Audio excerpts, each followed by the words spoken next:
How does 7-5 in 2025 versus a Big Ten schedule that was one of the easiest in the conference feel to you? 52% said stuck in the mud. 36% said like a step back. 12% said like a little progress. And I noticed there's been some pushback, and I got quite a few comments. And it's when you have a long weekend, we haven't been on the air since Wednesday, or at least I haven't been on the air since Wednesday. You get a chance to interact with folks, and I did plenty of interaction this weekend. But there seemed to be this sentiment of, well, it wasn't that easy a schedule. Now remember, I'm saying a Big Ten schedule, right? Sure. From a Big Ten perspective, comparing Nebraska's Big Ten schedule to all of the other teams and who they got paired up with in this godforsakenly large conference, Nebraska had one of the easiest schedules out there. Did you know that now that Ohio State will play Indiana this week, that there is only one team in the 18-team Big Ten Conference that will have played 0 games against any of the top 3 presumed playoff teams, Ohio State, Indiana, and Oregon? Only one. Would that be your Nebraska Cornhuskers, John? That would be correct. Whoa. Yeah, how about this That stat? would be correct. And yes, while Michigan was still in the conversation, while USC up until 2 weeks ago was still in the conversation, those were the two, quote-unquote, I'm using air quotes, Iowa fans. Don't get mad at me. I've got enough of you chasing after me. What'd you say about them? People got offended that I said Iowa takes this game more seriously, or at least more emotionally than Nebraska does. Like, backhanded compliment. No, it's true. Phil Parker, who never tweets, has tweeted 5 times in the last 4 years, and 4 out of the 5 are about Nebraska and beating Nebraska. You're veering off now, John. You're veering off. Eyes on the prize. But the point is this. Nebraska played. No, that's not the eye. Nebraska played. The Hawkeye. Comparative to the rest of the Big Ten Conference, a very easy Big Ten schedule. Certainly one that a record of 7-5, to me, feels like it's a bit of a step back, where you can be stuck in the mud, right? Sure. You can be just sitting there spinning your wheels and spinning your wheels and spinning your wheels. And technically you're not making any progress, but you're also not falling behind. Yet others in the race are pulling further ahead because they're not stuck in the mud. Yeah. So it still feels like a bit of a step back, particularly given what was said about this season. And this was the tweet that was being referenced earlier from the crossover. But remember this Jim Dandy back on June the 30th? Mm-hmm. June the 30th. Wow. Matt Rule. Too many people have profited financially off of negativity and despair. Their time is over. This was just one of many things that Matt Rule said during the offseason, or tweeted in the offseason, or intimated in the offseason, where he was referring to the breakout is now. The breakout is coming. Yeah. He would quote his own press release. You know, the whole idea of the Matt Rule year 3 bounce, those types of things are usually a media creation, right? We notice things and go, oh. Yeah, we notice trends. We write about trends. We talk about trends. And usually those are things that we in the media and then later fans will parrot because they've heard us say it. They've read us saying it in print or wherever they've absorbed the information. But not very often do you actually hear the person, whether it's the player or the coach themselves, quote their own press releases. Yeah. But Matt Rule was willing to do that. He was that confident. John, it would be like if that Jordan year Love, 3 was year three. If Jordan Love got to December, he's like, it's Toyotathon, and so I'm going to start playing better because that's what I do. I play better during Toyotathon. And everyone's like, this is a weird internet thing. He's like, yeah, but I play better during Toyotathon. A couple more things on top of what you just mentioned schedule-wise. Because, again, I've also seen that pushback. I have some actual data for you, and this is from our great friend Stu Manji. The 2025 Big Ten schedule for Nebraska was the second easiest schedule that the program has faced since joining the Big Ten in 2011, based on opponents' combined winning percentage. So this is not based off of SP+. This is not based off of rankings. This is not based off of number of playoff teams. Though, of course, all those things are going to show up when you look at raw winning percentage. The 9 teams Nebraska played this year went 37-46 in league play, which is a winning percentage of 44.5%. The only easier schedule was 12 years ago in 2013 when Nebraska's opponents, and remember that was the 8-game conference schedule at the time, went 28-41 in conference, which was 40.6%. They finished that year 8-4. Overall, they finished 5-3 in league play, whereas this year finished 7-5 and 4-5. A couple other things. Nebraska, they finished 10th in the Big Ten standings. When you all the tiebreakers, they are in 10th place. 10th place out of 18 teams. They had wins over teams that finished 11th, 12th, 16th, and 17th. They lost by one score to teams that finished 4th and 5th. That's USC and Michigan. They were blown out by teams that finished 6th, 8th, and 12th. And at the end of the year, John, because they lost by 27 and 24 points in back-to-back weeks, their point differential in Big Ten play actually finished minus 48. So it went from +3 to minus 48 over the course of 2 games, which was worse than all but 6 teams.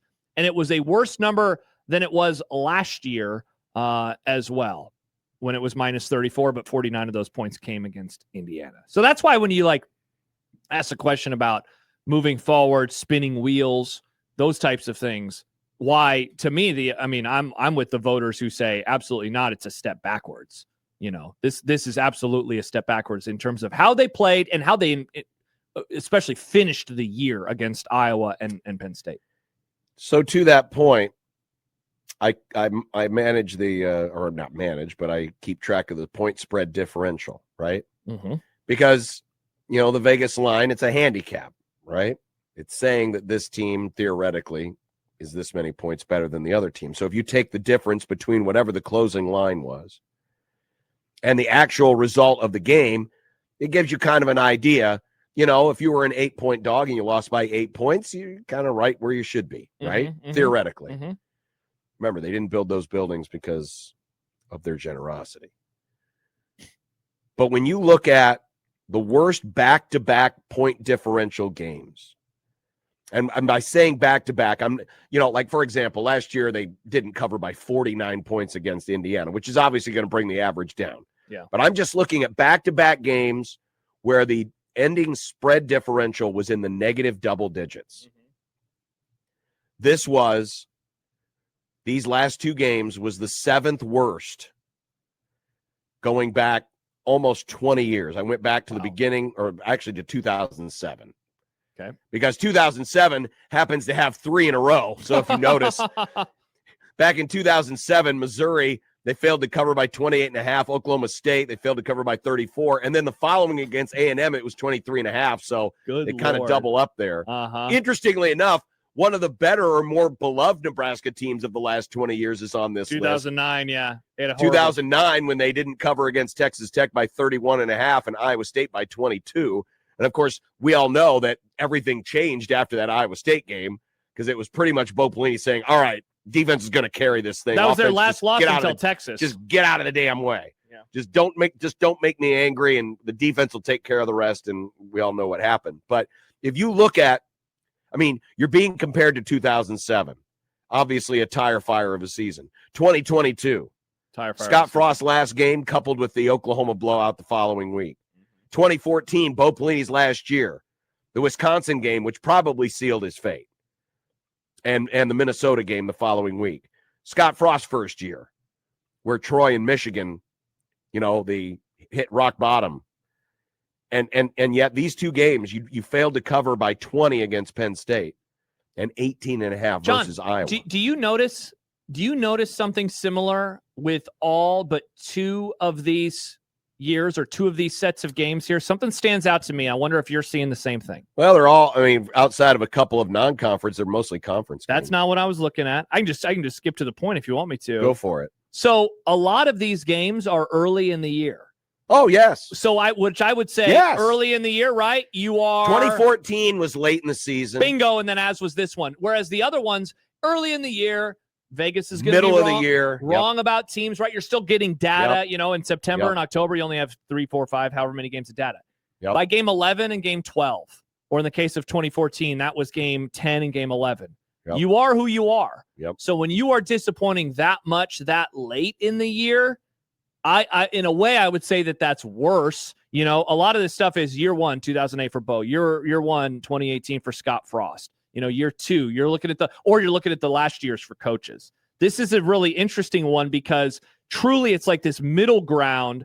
You know, the other thing I just realized, John, every other stat here is either the last year for a coach, 2007 for Callahan, 2022 for Frost, 2014 for Bo, or it is years 1 or 2 for any of those coaches. This is different because it's year 3. And I mean, certainly Matt Rule is safe. Nothing is going to happen with him moving forward. In terms of just raw scoring differential, forget about the point spread, just the scoring differential. It's tied for the 5th worst 2-game finish to a regular season in school history. And you look at the years on this list, 56 during the Dark Ages, 42 during the Dark Ages, 2017. The new Dark Ages.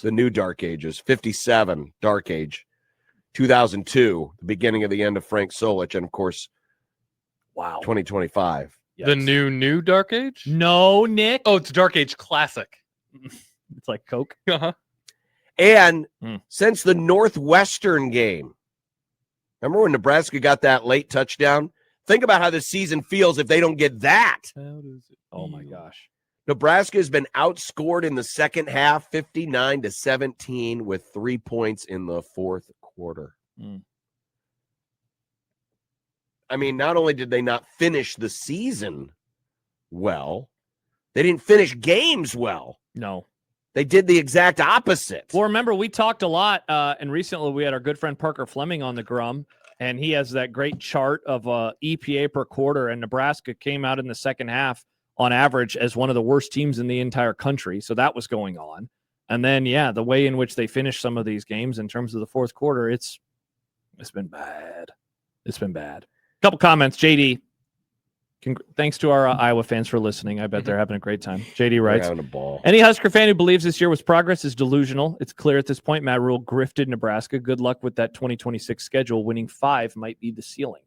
KD writes, the level of copium with how bad that team actually was is off the charts. They are basically Rutgers with better PR at this point, and that's how other fan bases view them. See, that's interesting.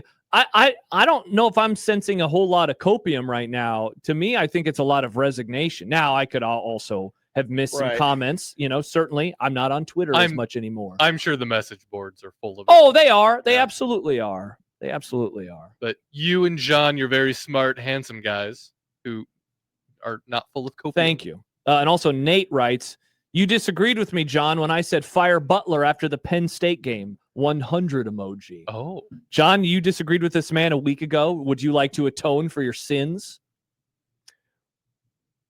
You were probably sleepy on Big Red Overreaction. We can't take anything said on Big Red Overreaction when you're sleepy serious. Well, I just didn't have a strong take either way because it's more than just the defense, folks. Yeah.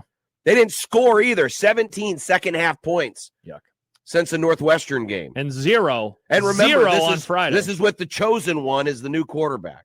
And that's a whole nother story that will color this early offseason. Really, if you think about it, this offseason has multiple seasons in it.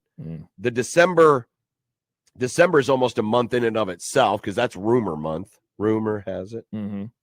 January is when things will actually happen. Yep. We'll learn about the intention over the course of the next few weeks. And then, February, March, April, we'll actually have an idea of actually who's on the team and regular spring football.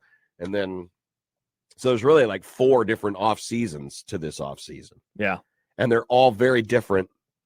And they're all going to have their own talking points, and they're all going to be very important. And the interesting thing about it, going back again to the graphic about the spread differential, like you said, most of these seasons either featured a coach on the cusp of being fired or having been fired. Or early on in their career, not this far into their tenure. This is a coach that just got re-signed for extra deal, extra money, extra coin, extra years. Yeah, John writes, what stands out to me about all these games you're talking about is that all of those coaches were fired. We were stuck with Rule for another 5 years before they will consider firing him.